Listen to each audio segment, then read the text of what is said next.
से लाइन लग जाती है। और ये सब बातें जो ट्विटर पे आती है तो फिर बाहर भी देखने को मिल जाता है ये सब चीज़। और सरकार भी एक आध दिन नया हम लोग को कहानी सुना रही है। अब जैसे मान के चले कोवैक्सीन का तो 28 दिन था, स्पुतनिक का 21 दिन, इसमें चेंजिंग नहीं हुआ है। लेकिन कोविडशील्ड में सोचो एक और कहानी डेली सुनिए, पहले 28 दिन पे, फिर 56 दिन पे, फिर कहा गया 90 से 120 दिन पे लगाइए यहाँ पर। अब इसमें हम बोली सुन गए अपने घर पे मम्मी से, हमारी मम्मी को फर्स्ट डोज लगाए हुए 56 दिन हो गए थे, लगभग 15 दिन पहले 56 दिन हो गए थे। तो मम्मी कही कि हम दूसरा डोज लगवा लेते हैं। हम कहे नहीं मत लगाइए, सरकार ने कहा है कि 90 दिन पे लगाइएगा तो इम्यूनिटी और अच्छी हो जाएगी, सरकार के पास डाटा है, प्रूफ है, वो प्रूफ के हिसाब से बोलती है, ऑथेंटिक। तो कहे ठीक है हम 90 दिन पे लगाएंगे। तो अभी उनका लगभग 80-82 दिन हो गया फर्स्ट डोज लगे हुए।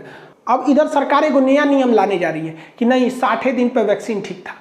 हमारी मम्मी 56 दिन पे लगवाने जा रही थी, हम रोक के उनको लगा दिया, अभी हेल गया 80 दिन हेल गया। अब मम्मी हमको करिए तोरा पढ़े ले कौन फायदा, तोरा कुछ आता पता नहीं है यहाँ पे। हम कहिए भाई हम कोनो वैज्ञानिक थोड़े हैं, गवर्नमेंट के ऑफिशियल डाटा से हमको लगा पूरा रिसर्च करके किए होंगे। अब बोली सुन गए हम यहाँ पर। अब सरकार कह रही है कि विपक्ष बदनाम कर रहा है, गलत अफवाह फैला रहा है। तो एक काम कीजिए, आप ये जो मोबाइल पे कोरोना वाला कॉलर ट्यून बजता है ना, इसको हटा के और कहिए कि सरकार की हर नीतियाँ अच्छी हैं, हर एक डाटा एकदम अच्छा है, आप विपक्ष के बहकावे में मत आए। अब ये कॉलर ट्यून बचेगा यहाँ पर। भाई आप एगो फिक्स कीजिए ना कि पूरा पब्लिक परेशान है, नहीं तो कुछ दिन में सरकार क्या कहेगी, एक के साथ दोनों वैक्सीन लगा लो, एगो दाहिना हाथ में एगो बायां हाथ में, एगो पीछे लगा लो, बूस्टर उड़ जाए एकदम, corona proof, bullet proof, water proof. अभी कोरोना का दर्द कम नहीं हुआ था, हमारा पड़ोसी चाइना इतना गलत काम किया है कि उसने अपनी जो भोंपू मीडिया है उसकी ग्लोबल टाइम्स, मतलब उस जो देखिए ग्लोबल टाइम्स में वही छपेगा जो सरकार बोलेगी। उसने G7 की जो मीटिंग हुई थी, हम पिछले वीडियो में बताए थे कि चाइना के खिलाफ किस तरह BBB प्रोग्राम चलाएंगे, उससे बौखलाया, इतना खराब कार्टून बनाया, पूरी दुनिया को बुरा लगा होगा। ईसाई धर्म के इसमें मतलब कार्टून बना दिया गया यहाँ पे। अब ईसाई धर्म का एक लास्ट सपर एक बहुत फेमस ये एक आर्ट था, लियोनार्डो दा विंची। इसमें ईसा मसीह को लास्ट में यही दिखाया गया कि यहीं पे वो लास्ट में अपने अनुयायियों के साथ भोजन वगैरह कर रहे थे। ये काफ़ी फेमस है ईसाई धर्म के लिए। अब चाइना इसकी तुलना G7 की मीटिंग से किया। अब इसमें उसने क्या किया कि लास्ट सपर का सेम वो लगाया और यहाँ बीच में अमेरिका को बैठाया। हम आपको बताए थे कि अमेरिका ही इसकी अगुवाई कर रहा है, जो BBB प्रोग्राम में, जिसमें भारत भी को भी शामिल करने की बात की गई। अब अमेरिका को बैठाया, इसके बगल में जापान को कुत्ता बना के बैठा दिया, इधर ब्रिटेन को बनाया, कनाडा को, किसको बनाया, फ्रांस वगैरह को। इससे बहस नहीं है, लेकिन भारत को इसने स्टेबल पर नहीं बैठाया, क्योंकि हम आपको कल के वीडियो में बताए थे कि G7 का भारत परमानेंट मेंबर नहीं है, वो पर्यवेक्षक है, उसमें शामिल होता है। तो देखिए भारत को उसने हाथी का शक्ल दिया और यहाँ नीचे बैठाया जमीन पर, क्योंकि भारतीय अर्थव्यवस्था को हाथी से तुलना किया जाता है, क्योंकि हमारी इकोनॉमी बहुत बड़ी है बट हाथी की तरह धीमे धीमे चलती है। तो इस चोट्टे ने हाथी का शक्ल दिया यहाँ पर। हम आपको जूम करके दिखाते हैं, आपका खून खोल जाएगा। देखिए इस हरामीपन को, इसको ये हम जूम करते हैं। इन लोगों के साथ क्या किया, ये इनके देश का मैटर है, इनको मुर्गा बनाया, किसी को भालू सियार बनाया, वो अलग मैटर। हमारे देश को देखिए, हमें हाथी से कोई ऐतराज नहीं है, गजराज से हमें, लेकिन इस सुअर के बच्चे ने इस हाथी के पीछे ऑक्सीजन सिलेंडर लगाया।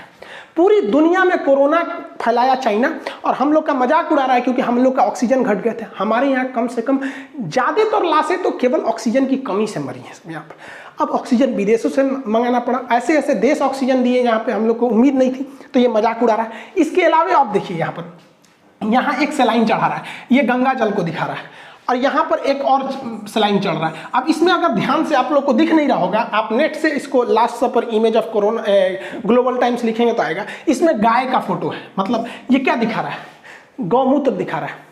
और जब हरामीपन कर, भारत में हिंदू की आस्था है, ज़्यादातर मेजॉरिटी यहाँ है, वो गौमूत्र कोई प्यास बुझाने के लिए नहीं पूछते हैं, उनकी आस्था है किसी के में उसमें नहीं जाना चाहिए, इससे सेंटिमेंट्स हर्ट होते हैं। अब यहाँ गंगा जल चढ़ा रहा है। अरे भाई साहब, हमारे यहाँ आस्था है, कोई गंगा जल में विश्वास करता है तो कोई आबे जमजम में विश्वास करता है। तो इस तरह का मजाक, वो भी वो देश जो कोरोना फैलाया पूरी दुनिया में, उस हरामी के बच्चे ने दिखाया कि इस तरह की मीटिंग से कुछ होने वाला नहीं है चाइना को। उसकी सरकारी मीडिया इतना हिम्मत कर सकती है क्योंकि चीन की मीडिया जो लिखती है वो ये माना जाता है कि चीन की सरकार के कहने पढ़ने पे लिखिए, क्योंकि वहाँ मीडिया का पूरा कंट्रोल है। लेकिन भारत की मीडिया स्वतंत्र है, लेकिन इनको आपस में लड़ाने से फुर्सत नहीं मिलता है। अकलेल बकलेल को दुगो को बैठा के आपस में लड़वाएगा सब। इस तरह का मैगजीन क्या हमारे फ्रंट पेज पे छप सकता है? Father of corona, father day के दिन सबसे अच्छा इमेज अगर कुछ हो सकता है तो ये हो सकता है। हमारे न्यूज़पेपर पे ये छपना चाहिए कि चाइना का बेटा जो कौन, ये शी जिनपिंग का बेटा कोरोना है, इससे अच्छा फादर कौन हो सकता है? इसका बेटा ने पूरी दुनिया में तबाही मचाया। लेकिन नहीं, हम लोग चाइना का नाम आता है तो सोच समझ के काम करने लगते हैं। हम लोग को भी एग्रेशन दिखाना चाहिए। भारत यहाँ कुछ खास स्टेप नहीं ले लेता है, वहां पर खुल के बोलना चाहिए कि ये कोरोना जो है चाइना की देन है, वो वुहान लैब से लीक हुआ था। जब श्रीलंका में हो रहे अत्याचार की जांच एलटीटी के खिलाफ यूएनओ में हो सकता है, आतंकवाद के खिलाफ जांच यूएनओ में हो सकता है, हमास इजराइल का मामला, इजराइल ने कितने रॉकेट मारे, कितने मिसाइल मारे, इसकी जांच अगर यूएनओ में हो सकती है तो बताइए कोरोना की वजह से चाइना ने इतना कोरोना फैलाया, लाखों करोड़ों लोग की जान गई, इसकी जांच क्यों नहीं होगी यूएनओ में? और अगर यूएनओ जांच नहीं कर सकता तो भाड़ में जाए साला, यूएनओ किस काम का है? यहाँ हमारे यहाँ लाशें बिछ गई और हम लोग के किसी भारत के किसी बड़े नेता को आप नहीं देखे होंगे जो खुल के चाइना का विरोध किया होगा। चाइना हर जगह अपना दादागिरी दिखा रहा है, वो अमेरिका को कंपीट करना चाह रहा है चाइना, जबकि हमारे यहाँ सॉफ्ट नीति चाइना के प्रति, चाइना के नाम आते एकदम सॉफ्ट नीति हो जाते हैं। ऑस्ट्रेलिया ने कहा जांच होना चाहिए, ब्रिटेन और अमेरिका ने कहा जांच होना चाहिए। कभी सुने भारत के किसी बड़े पद पर हमारे प्रधानमंत्री को ये आलोचना करते हुए कि ये खुल के बोलते हुए कि वुहान लैब से निकला? इसमें क्या डर रहे हैं भाई? जबकि हमेशा उसको फायदा होता है व्यापार से, बंद होगा व्यापार उसको घाटा हो जाएगा। लेकिन नहीं, मोदी जी भी जब गुजरात के सीएम थे उस समय इतना एग्रेसिव रहते थे, भाषण देते थे कि चीन को ऐसे सबक सिखाना चाहिए। अब तो खुल के स्टेटमेंट नहीं देता है।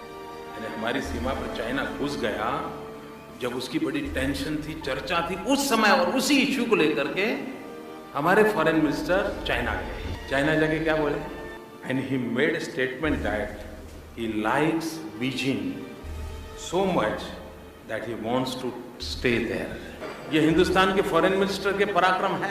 चाइना आपके यहाँ घुस जा रहा है, आप बातचीत करने के लिए गए हैं और वहां कहते मुझे बीजिंग इतना अच्छा लगा, मैं वहीं रह जाऊं। क्या मेरे देश का विदेश मंत्री बीजिंग की आरती उतारेगा क्या?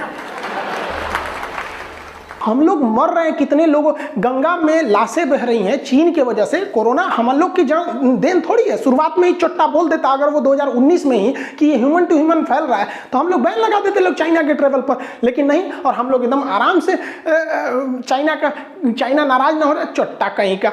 उसको ट्विटर पे पूरा दुनिया को तो हम कहते हैं कि चाइना को मतलब एक सबक सिखाना चाहिए, फाइन लगाना चाहिए, साला इतना जान गया है वहां पे चाइना से। आप बताइए क्या भारत सरकार को एग्रेशन लेना चाहिए कि नहीं लेना चाहिए?